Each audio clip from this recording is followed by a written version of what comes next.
Leo Thompson signs with the Bulldogs. Yes, the Canterbury Bulldogs for 2026 on a 4-year deal. He has said bye-bye to the Raiders and he's gone, and the Knights, and I'm signing with the Bulldogs. Yes, we're going to have that in the Barry Charles Footy Show today. Also, we're going to talk about Ezra Mam's 9-year ban. Was it weak? What should it be out for the season? We're going to talk about what's happening with New South Wales. Are they going to make changes as they seem to do every single year instead of sticking to the same team to win it 2 years in a row? Because that's what New South Wales teams like to do. And of course, all the scandal coming out of the West Tigers. Will Balmain join the South Care and the Christchurch? Will the Western Suburbs Magpies return to the league by themselves? Yes, and where will they be? Where will they be?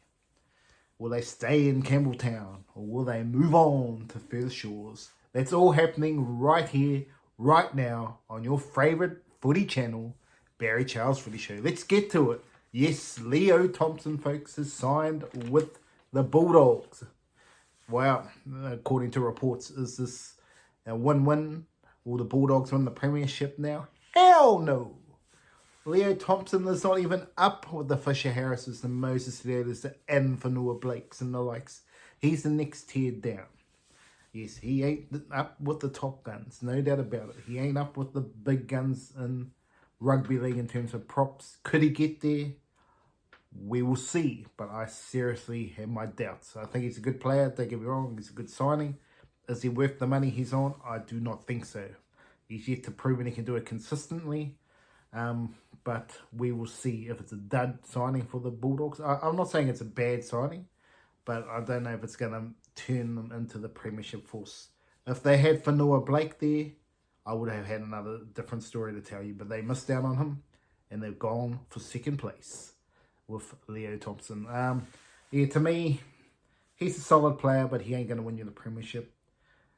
So I'm not sure why you pay him that so much money, but I guess the salary cap is going up, and the props are getting some of the big dosh these days, but I wouldn't even have him in my top 10. You'd be lucky to be in my top 20 props. I mean, you got Tino as well. I mean, Fafita, I mean, well, when you say when he's a prop, but I mean, Mo Fotueka, I mean, there's so many players that are above him at the moment. I just don't see it. Michi Barnett, I mean, I can just keep going on and on and on. He's a good player, don't get me wrong, but to me, I don't know if he's worth that sort of money. 600,000 would be sort of where I'd be looking at Leo Thompson. That's a good signing for my club. But good luck to the Bulldogs out there with their selection there. But yes, Ezra Mam, this is all the talking point. 9 weeks out, folks. 9 weeks out for the season. Will we count Indigenous round? Will we include all this other rubbish like the trials, and then he's playing after 6 weeks? Surely not. It should be all NRL games. But to me, should he be out for the season? Yes. That's the question mark. Should he be out for the season? No. I mean, I know it was bad, but to say he needs to be out for the season, that's for people that do drug bans and all that rubbish, or rape and that rubbish. They should be out for the season. Or even lifetime ban for rugby league if they do that rubbish. So, yeah, but I think it's about right. You could argue 12 weeks. But anything more than 12 weeks would be ludicrous. I mean, he didn't bite anyone, but he did bad things, don't get me wrong. Cocaine's bad, got to get out of the game. You could argue for a year for the drugs. I would agree with that for the drugs. But for the other stuff, well, people drive all the time, alcohol. It's not a good thing for the game, no doubt about it. And I'm an advocate for this rubbish to be out of the game. So 9 weeks is probably, I'd say 12 weeks would have been the perfect situation, but half the season for your club, I think that's a good enough reason to deter players from doing this rubbish. But I mean, when you compare it to Josh Adokar, slap on the wrist, he got nothing compared to this for the same diff. I mean, you could argue Ezra Mam did a bit more, crashing into another car, but still, madness in the rugby league world continues to bring more madness. Let's get to important things here. Balmain. Yes, the Balmain and the Western Suburbs are clashing at board level with 3 of the board members out the door. 15 years gone. Banned from being at the club for 15 years in total. One for 8, one for, I don't know, 13 years, whatever it is. It's just madness. One's out for 6 years, one's out for a couple of years. It's just absolutely off the chain.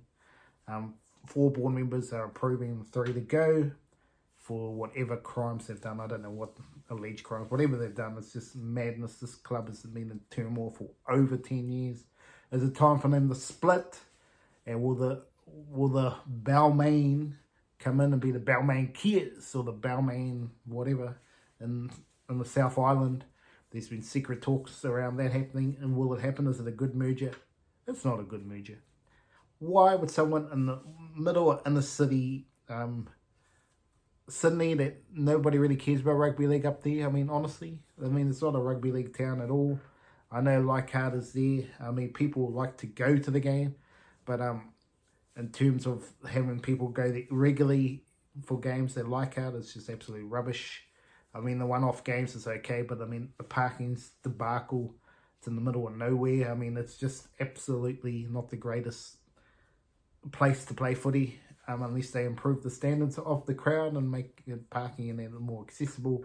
Then it would be a better merger for anyone. But to me, it just seems madness for a South Island team to merge with a team like that. If that's what they need to do to get over the line, but surely they don't. Now, I don't know why they knocked them back, why they knocked the South Island team back, whether it's money, it must be money, it must be something. But the South, there's got to be another team in New Zealand. It's got to be the one. I'm telling you now, and I've said this many a times, rugby league is number 1 in New Zealand right here, right now. It has taken over rugby. I don't know for whatever reason, but it has taken over rugby in terms of crowd membership and everything. While everywhere else is struggling, the Warriors are nailing it. They need another team in the comp, and they need to build what's happening in New Zealand right now. They need to get a full-fledged, reserve grade comp going in New Zealand, a proper one. They've tried and tried and tried, and it just continues to fail. They need to get together, put them all together, get at least 8 teams, if not 10 teams, all together from the north and south, playing regularly, so it gives more players the opportunity to look at development of themselves into rugby league. This is what they need to do and to make it good. But for me, the merger of Balmain is just ridiculous. I just don't see any point.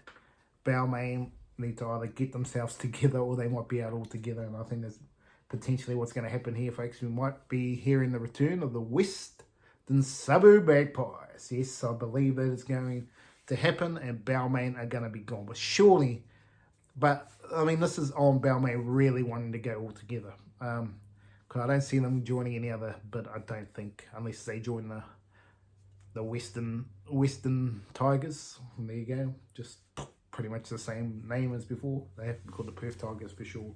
I'd say that will make more sense if they were going to do something like that. But I'd rather see the Bears come back in North Sydney Bears. Not that I think a club right there, it's a little bit of madness. Maybe bring them together. The North Sydney Tigers. I don't know. Let's get it rocking and rolling. Or the Balmain Bears. So let's just put it out there. But yeah, to be honest, it's just absolutely just debacle. The West Tigers have been a debacle for the last 10 years. Just can't get anything right.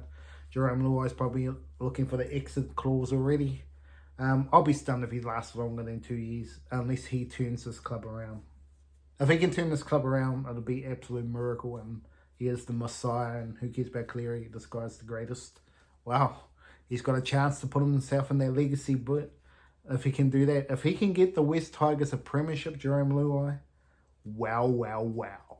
He is the gun. He is the man, and proves that they don't just need Cleary to win it, but he's no doubt Cleary's a gun. But can Jerome Luai prove that he is an elite halfback? We will find out. Now, last of all, there's a bit of murmurs around what Laurie Daly's going to do with his New South Wales team, and it's going to be the White brothers back again. No room for Luai and Latrell. Is this going to happen? Travojevic is going to be saying see you later after 1 year as captain, even though he won the thing. But what did he play about? 30 minutes total, some rubbish stat like that. Unbelievable. Yes, we know that New South Wales like to just do stupid things. They win it. They won they won against Queensland. I mean, this game back, I know they're not gun players, don't get me wrong, but Josh Reynolds and Trent Hodgson won them that season. They didn't stick with them for round one next year. It's absolute madness. When a team wins, you pick and stick until it fails. That's what Queensland did, and they got it right for a long time. But New South Wales didn't pick and stick. They keep swapping the team around, and they keep getting the same result. You need some consistency, take some time, and get it done. Yes, absolutely. As Latrell Mitchell's fit, he's in the centres. Don't get it twisted. He will be a centre. He'll be the first centre picked if he is ready to rock and roll. But obviously question marks over whether he really wants to play rugby league. That's another question mark you have to ask him. But he is a gun player at his best and will definitely be a utility for New South Wales going back to back. But he hasn't played the last couple of times. He's been injury prone, so I'm not sure what the future holds for Latrell Mitchell. Maybe he'll go to the Super League soon if he continues to get injured. I don't know, but he's sad for him that he's not been on the field. Just injuries galore. But anyway, this is just the craziness of rugby league as we go into 2025. Welcome all to 2025. I hope you're having a great start to your year as we continue to bring you the best of the footy right here on the Barry Charles Footy Show. Remember to like and subscribe, and I'll be back with another video soon.